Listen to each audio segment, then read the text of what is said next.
chime into this toxic fan thing again. I think I've done this a couple of times, but now it's kind of getting to a point, okay?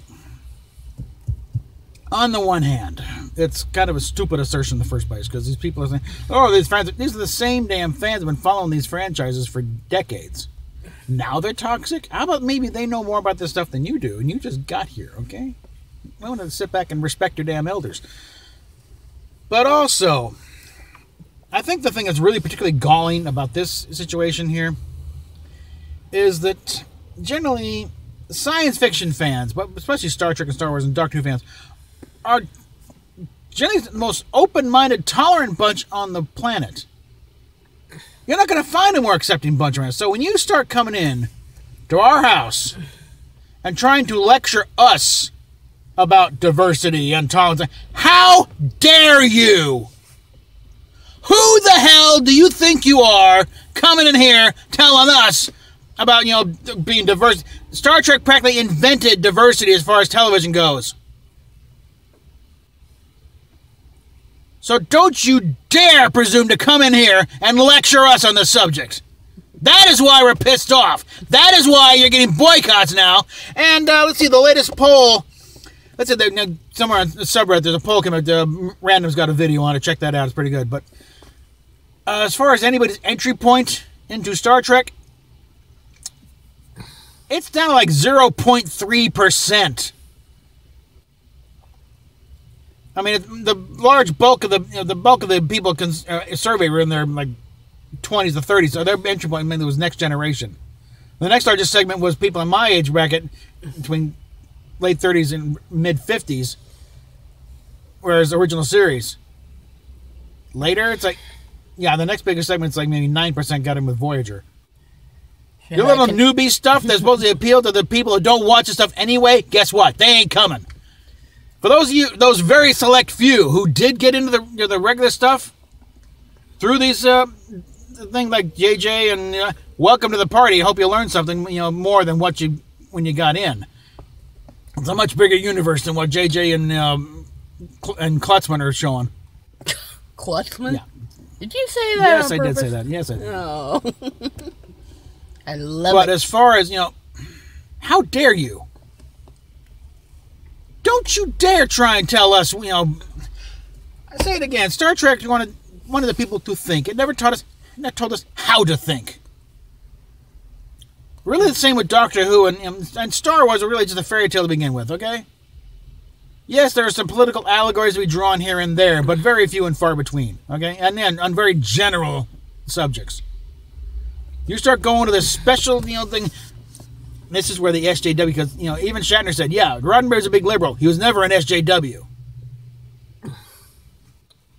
The only thing he tried to force into a story, unwanted was, a chance to, plug for Lincoln Enterprises.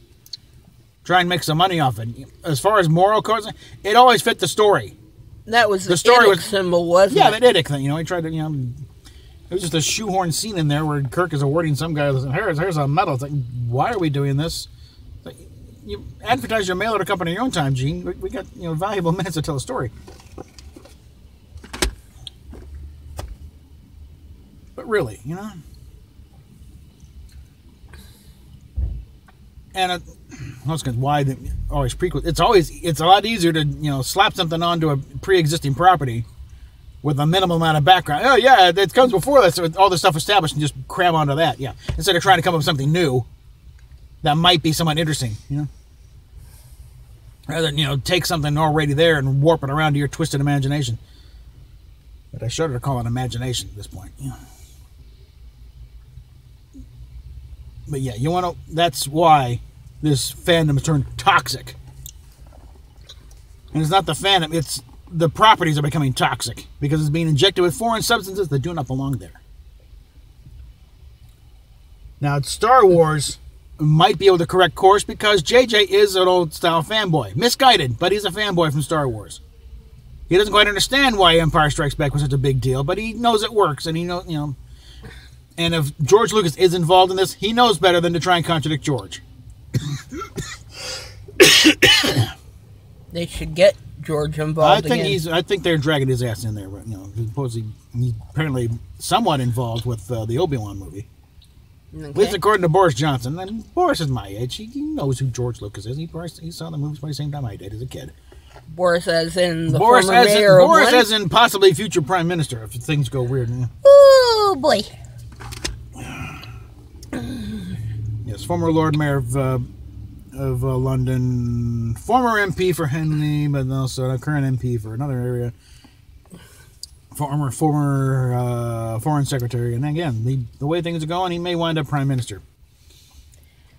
That would be But fun. That's another issue for another time. Maybe the other channel, too. I mean, I still like Theresa May, but hey. Yeah. They're a dwindling minority at this point. She's not making people happy. Okay. PayPal. Patreon, yes, still on Patreon. Unfortunately, I'm one of those that haven't lost patrons so far, because I guess people I patronize me don't give a rip about, Sargon, but... Only 5 of you guys, okay? You drag some more over? Yeah, we could really use some money. Because here it is, Christmas Eve. Yes, it's nice to be in Florida instead of, up in Colorado, we'll be freezing our butts off. But living in a car is still living in a car, okay?